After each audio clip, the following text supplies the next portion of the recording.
திமுகவை ஆதரிக்கிறேன்னா அதுக்கு வந்து திமுகவோட இருந்து நம்ம பதவி பெறலாங்கிறதுக்காக இல்ல.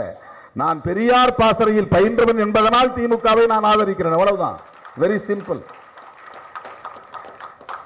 உடனே திமுகவுக்கு கொத்தடிமை, திமுக 2 சீட்டு 3 சீட்டு அது கூட உன்னால வாங்க முடியாம தான் நீ கிடைக்கிற வெளியில. ஒரே ஒரு கவுன்சிலர் சீட்ல கூட உன்னால ஜெயிக்க முடியலையே, அதுல என்ன பெருமை? பாலிடிக்ஸ்ல வந்து ஸ்ட்ராட்டஜி தான் முக்கியம். யாரோடு கூட்டணி சேரணும், எப்படி வெற்றி பெறணும், எப்படி அதிகாரத்தை பகிர்ந்து கொள்ளணும் அப்படிங்கறதா வந்து ஸ்ட்ராட்டஜி.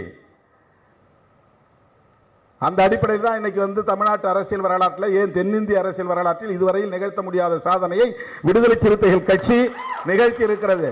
திராவிட முன்னேற்ற கழகத்தோடும் திராவிடர் கழகத்தோடும் இணைந்து பணியாற்றிய சூழலில் இந்த அதிகாரத்துக்காக நாங்கள் பணியாற்றல. இப்ப கூட ஐயா அவர்கள் இந்த ஒரு புத்தகத்தை பிடிக்கும்போது பிடிங்க, 3வது குழல் சும்மா இருக்கக்கூடாது பிடிங்க அப்படின்னாரு. அதை உரிமையோட சொல்றாரு, அந்த உணர்வோட சொல்றாரு. இன்னைக்கு தமிழகத்தில் முதுபெரும் தலைவர், மூத்த தலைவர், அவர் தான் இன்னைக்கு நம்முடைய திராவிட அரசியலின் மையமா இருக்கிறார். அவர் வந்து மனப்பூர்வமாக விடுதலை சிறுத்தைகளை 3வது குழல் என்று சொல்லுகிறார் என்றால் எந்த எதிர்பார்ப்பும் கிடையாது. என்னை திருப்திப்படுத்த வேண்டும் என்கிற தேவை அவருக்கு கிடையாது.